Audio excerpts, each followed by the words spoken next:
Bonsoir à tous et bienvenue à cette nouvelle édition du JT d'ici TV. Au programme ce soir, Pierre Bénard, préfet des Hautes-Alpes, était en visite dans le Queyras aujourd'hui toute la journée. Il en a profité pour passer quelques instants à Seillac et visiter les vestiges de la commune. Après 30 ans passés sur l'aérodrome de Gap-Talard, Jean Boyer, technicien de l'aviation civile, va prendre sa retraite à la fin de cette année. Son poste ne sera pas renouvelé, ce qui va poser quelques problèmes pour les amoureux de l'aviation. On en reparle dans quelques instants. Et puis zoom en cette fin d'édition sur des personnes handicapées qui ont fait du sport avec des membres du foyer des jeunes travailleurs de Gap. Ça s'est passé hier du côté de la Pépinière. Marion Bérard était sur place, image en fin de journal. Mais avant toute chose, notre traditionnelle image du jour est consacrée ce soir à la semaine du goût qui se poursuit un peu partout dans les Hautes-Alpes. Aujourd'hui, c'est le restaurant Charlie Touch qui a proposé quelques animations à des enfants de l'école de la gare. Il a suscité quelques vocations avec des produits d'ici, bien sûr.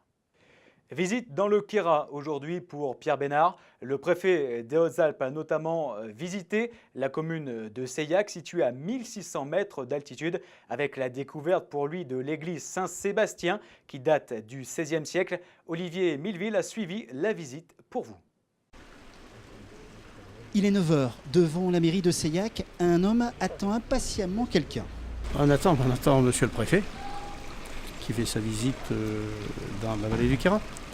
Toutes les communes du Queyras, dont Seillac fait partie de la commune, la communauté de communes du Queyras. Voilà. Donc voilà, c'est une visite de courtoisie, donc certainement pour connaître les hommes, connaître les villages aussi, et c'est beaucoup plus facile dans les discussions après, pour l'avenir. Bonjour, enchanté. Et voilà. Moi, on m'a dit qu'il y avait une randonnée. Je suis parti en randonnée. Ça va bien? Tu vas bien? Ça va, on est tous là. Oui. Alors, ce que je vous propose... Oui, mon fils, tu vas nous emmener à l'église. L'église de Saint-Sébastien du XVIe siècle est juste devant la mairie. Un vrai joyau de patrimoine, un des atouts de la ville de Seillac. Le préfet est très intéressé. Elle est bien conservée, celle-là. Ah oui, elle est très belle. Superbe. Hein. Donc c'est Saint-Sébastien qui reçoit des éperons d'un empereur romain. Ce qu'il y a de plus important quand on est représentant de l'État, c'est d'aller sur le territoire, voir sur place. Donc là, c'est une longue visite dans le Queyras où je vais voir l'ensemble des communes. Et ça permet de voir avec eux les projets structurants qu'ils ont pour leur territoire et voir ce que je peux leur apporter pour les aider. Justement, direction Arvieux pour visiter le nouveau bâtiment pouvant accueillir les activités nordiques. Des visites pendant lesquelles le préfet a aussi un message fort à faire passer. Et si vous m'interviewez tous les jours, je vous dirai tous les jours la seule phrase qui me vient à l'esprit: l'union fait la force. C'est des territoires magnifiques mais fragilisés. Pour les aider, il faut se fédérer. Ici, il y a une très grande volonté de se fédérer puisque, y compris plusieurs maires parlent de fusionner leurs communes pour en faire une seule, pour permettre d'avoir encore plus de moyens pour travailler. Donc on voit qu'il y a une vraie volonté, donc il faut y travailler et je crois que c'est assez exceptionnel. Donc c'est avec beaucoup de plaisir que je vais essayer et tenter de les aider. Message transmis avec une forme de convivialité bien dosée. D'accord. Si vous voulez une cours de ski Les de fond, serrières, je ils vous donne. montent. Ah oui, parce que j'en ai jamais fait moi. Eh ben alors, allez. Autant je fais beaucoup de ski de piste, autant de ski de Eh fond. ben voilà, je suis motrice de ski de fond aussi. Mais même pour nous les gros, on peut... Au contraire, vous allez voir votre ventre comme il va diminuer. Ah ouais. Il y a juste le genou qui... Eh ben, c'est ce qui permet aussi de bien vivre, hein, l'empathie et de temps en temps un peu de jovialité. On n'a pas pris du champagne. Le préfet continuera ses visites de proximité tant que le temps le permettra et aussi avant le début des municipales. J-8 avant le premier conseil d'agglomération de l'histoire des Alpes du Sud. Ça se passera le 25 octobre prochain. L'agglomération va réunir Gap, La Fressinouse et Pellotier. Ce midi, nous recevions Christian Hubault, maire de Pellotier. Il a rappelé au micro de Jean-Marc Passeron le contour de cette agglomération tout en donnant ses fonctions. Écoutez-le. Les compétences qui sont transférées à l'agglo, donc les services pour assumer ces compétences de la ville de Gap qui sont transférés à l'agglo. Les ordures ménagères, l'assainissement, les transports urbains, la politique de la ville, ça ne représente pas grand-chose. Et puis dans un avenir proche ou pas très lointain, peut-être le CCAS dans les compétences intercommunautaires. A noter que Roger Didier devrait être élu président de cette communauté d'agglomération. Les maires de Pellotier et de la Fraissineuse devraient quant à eux être co-présidents. Jean Boyer, technicien de la Direction générale de l'aviation civile, va prendre sa retraite à la fin de l'année. Il aura passé 30 ans sur l'aérodrome de Gap-Talard. Malheureusement, son poste ne sera pas renouvelé, ce qui va poser quelques soucis pour les amoureux de l'aviation qui devront se rendre à Marseille, Avignon ou Aix-en-Provence. Jean Boyer vous explique pourquoi. Ici, je rendrai aussi d'autres services que le service de sûreté et de sécurité. Je faisais passer l'examen théorique des pilotes. Ce qui veut dire que chaque mois, j'avais une session où les jeunes pilotes pouvaient venir passer leur examen théorique sur l'aérodrome de Gap. Vous comprendrez aisément que venir de Barcelonnette à Gap, ce n'est pas une expédition. Je veux renouveler également les titres aéronautiques. La licence de pilote privé ou pilote professionnel d'avion n'est pas comme le permis de conduire routier. Nous devons renouveler ces titres aéronautiques d'une manière régulière. Ça peut être tous les ans, ça peut être tous les 2 ans, selon les cas. Et pour ce faire, les pilotes venaient renouveler leur licence auprès de moi sur l'aérodrome de Gap.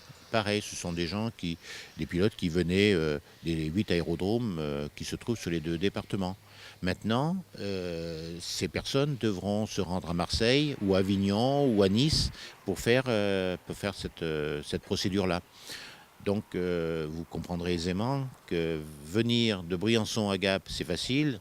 Aller de Briançon à Marseille ou à Nice, ce n'est plus pareil. Ça prend du temps, ça coûte de l'argent, c'est moins confortable. Je crois que la grande gêne, elle va être là. Aujourd'hui, c'était le 11e Forum de l'emploi dans le Champsaur Val-Godemar. 250 visiteurs, une trentaine d'employeurs. Il y avait 120 offres essentiellement liées à la saisonnalité d'hiver qui va débuter. Ça s'est passé à Saint-Jean, Saint-Nicolas. Écoutez Christine Ricou, animatrice des relais des services publics dans le Champsaur Val-Godemar. Elle est au micro d'Adrien Citeau. On a des employeurs qui reviennent chaque année, comme la SAS, la Beaumont-Pan, comme les clubs de vacances, mais également beaucoup de restaurateurs et d'entreprises de sport qui reviennent parce qu'ils savent que sur place, il y a la possibilité d'avoir un minimum de temps, de rencontrer et de manière conviviale un maximum de personnes qui sont vraiment, si elles viennent ici, c'est qu'elles ont envie de trouver du travail, donc un maximum de personnes présentes et de rendez-vous en peu de temps. Du beau monde hier au Quattro pour la traditionnelle grande soirée. Elle est organisée tous les 2 ans par l'association des commerçants Les Vitrines de Gap. 45 commerçants au total avaient mis les petits plats dans les grands, notamment avec ce magnifique défilé, avec des mannequins professionnels comme vous pouvez le voir. Samir Mathieu a pu rencontrer Anne Kirsch, elle est coprésidente des Vitrines de Gap. La longévité de cette association tient au fait qu'on a compris qu'à plusieurs, on était meilleur que tout seul. Et bien qu'étant tous indépendants, de façon forcenée dans notre métier, on a aussi par moment besoin des autres pour exister, pour faire notre promotion. Et quand on fait des nocturnes l'été, qu'on a des milliers de gens dans les rues du centre-ville de Gap depuis 15 ans, ça a été notre première réussite de travail en collaboration les uns les autres. Et la grande soirée, c'est pareil, on doit être à peu près 45 commerçants et artisans à participer à cette soirée. C'est montrer qu'on est capable de faire des choses ensemble pour un seul but, la promotion du commerce de centre-ville. Dans 6 jours exactement, nous aurons le tracé officiel du Tour de France 2014. Alors comme nous vous le révélions en juillet dernier, l'ASO va officialiser un départ depuis la commune de Tallard. Ça sera le 20 juillet 2014. La veille, le Tour de France sera arrivé du côté de Risoul.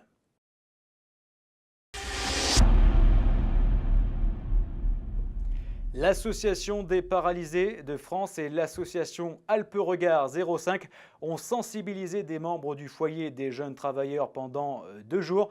Hier, c'était cours de sport du côté de la Pépinière. Chacun a pu échanger son handicap. Marion Bérard était sur place. T'es dans une charrette et t'as 2 mulets qui te tirent et qui te tirent. Il y a un cheval de trait. Allez, on y va. Allez, go. Allez, go. C'est parti pour plus de 30 minutes de sport. Une dizaine de résidents du foyer de jeunes travailleurs de Gap se sont mis dans la peau de malvoyants ou de personnes en fauteuil. En équipe, valides et non-valides ont participé à une course relais au parc de la Pépinière. Organisée par l'Association des paralysés de France, l'opération a pour but d'échanger autour du handicap. Ça apporte de sortir, de partager leur expérience avec des jeunes, de montrer ce qu'il en est, mais de façon simple, sans partir dans ni des revendications, ni sur l'accessibilité pure, sans victimiser non plus, vivre les uns avec les autres dans la cité. C'est vraiment, il n'y a pas de dérision là-dessus. C'est montrer un petit peu comment ils vivent. C'est une méthode de sensibilisation simple. Course en géolette, slalom, basket ou course à l'aveugle, tout est bon pour se mettre à la place de l'autre. Le parcours dure 15 minutes en théorie mais prend en réalité le double. Le temps pour les jeunes de s'habituer à leur nouvel handicap. Alors ça leur apporte déjà de partager un moment avec des personnes en situation de handicap et puis aussi de pouvoir se mettre à leur place et puis tout l'échange qu'on va avoir par la suite autour de ça. Et en plus j'ai beaucoup de jeunes qui sont en STAPS et qui aimeraient par la suite suivre des filières sport. Donc tout ce qui touche le handisport c'est aussi je pense important dans leur futur métier. On en parle beaucoup. Moi, je suis plutôt randonnée, mais c'est vrai que ça peut, si j'arrive à faire guide de moyenne montagne, ce que j'aimerais faire, je devrais peut-être accueillir des personnes handicapées. L'expérience aura duré 2 jours, le temps pour les jeunes de se confronter au quotidien des personnes handicapées pour faire bouger les lignes. On est où là ? À l'arrivée. De magnifiques images pour clore cette édition. L'actualité d'ici continue sur d'ici.fm et sur d'ici Télé. Excellente soirée en notre compagnie.